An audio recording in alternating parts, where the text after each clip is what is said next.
Bonjour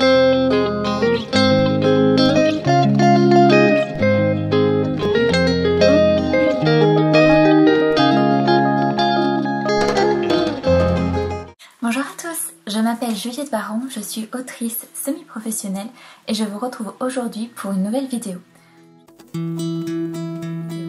Je tenais à aborder un sujet qui est assez peu traité je trouve et qui est le fait d'écrire plusieurs projets en même temps. Écrire plusieurs histoires en même temps, hérésie diraient certains. Je suis pas mal de comptes Instagram et de chaînes YouTube qui donnent des conseils d'écriture et l'un des conseils qui revient de manière récurrente c'est le fait de se concentrer sur un seul projet à la fois. Cela permet d'avancer de façon régulière, de rester concentré sur une seule intrigue et donc d'être plus efficace. Ce qui est tout à fait vrai et si cela fonctionne pour vous, c'est très bien et vous avez raison de vous y tenir. L'ennui, c'est que moi, je n'ai jamais pu me contenter d'un seul projet. Et du coup, j'avais tendance à culpabiliser quand j'entendais autour de moi que le meilleur moyen d'être efficace, c'était d'écrire un seul livre à la fois. J'ai essayé de me restreindre, de m'imposer un seul et unique manuscrit. Je tenais quelques semaines, mais systématiquement, d'une manière ou d'une autre, je finissais par aller voir ailleurs. Je me disais alors que je n'étais pas une vraie écrivaine, que je ne finirais jamais mes projets, que je n'arriverais jamais à rien. Vous voulez un scoop? C'est totalement faux.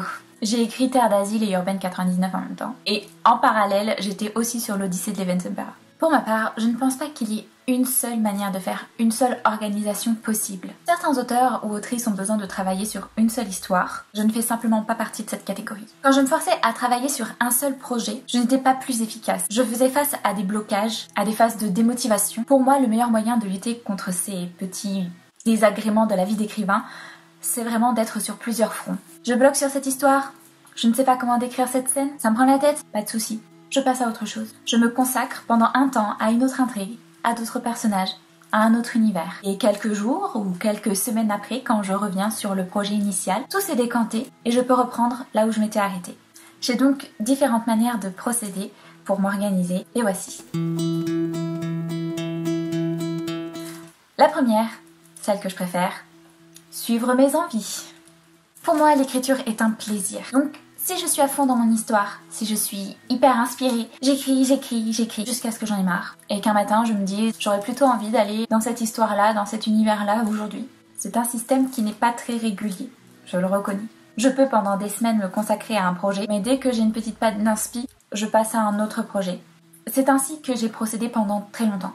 En fait, c'est ainsi que j'ai procédé jusqu'à ce que je commence à me professionnaliser. À partir du moment où j'ai signé mon premier contrat d'édition, les choses ont un peu changé. Puisque désormais j'avais des engagements, des délais à tenir, des contraintes qui n'existaient pas lorsque je n'étais pas publiée. Il y a donc des projets prioritaires sur lesquels je me dois de travailler régulièrement pour avancer et pouvoir tenir mes deadlines, mais j'entrecoupe malgré tout avec d'autres manuscrits, puisque c'est ma façon à moi de vaincre le syndrome de la page blanche. Maintenant que j'ai signé plusieurs contrats d'édition, je dois reconnaître que le rythme est un petit peu plus soutenu, mais je parviens malgré tout à alterner, tout en tenant mes deadlines. Tout est donc une question d'alternance. J'ai testé différentes variantes.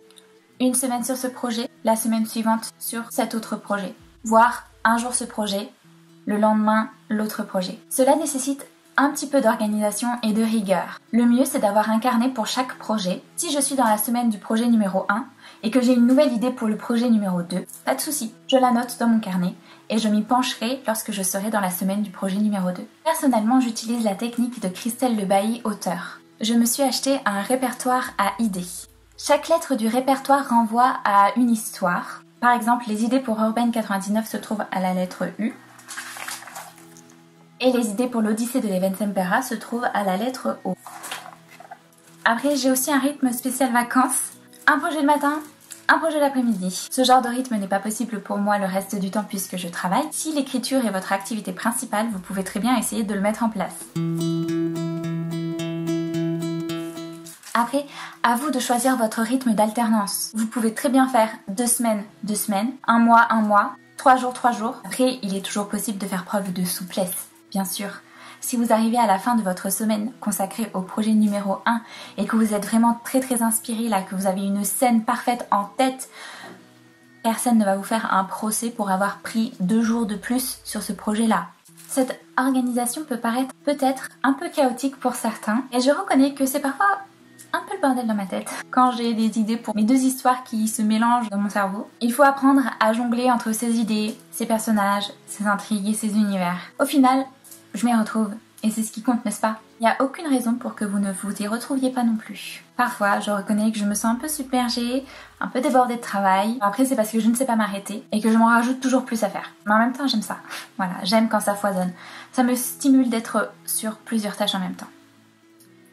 Bref, il s'agit bien sûr de ma vision des choses. Si vous vous consacrez à un seul projet et que vous y arrivez, c'est très bien, ne changez rien. Si, comme moi, vous ne savez pas vous contenter d'un seul manuscrit, que vous avez toujours envie d'aller papillonner ailleurs, mais que vous n'osiez pas l'avouer, pas d'inquiétude, ce n'est pas un drame.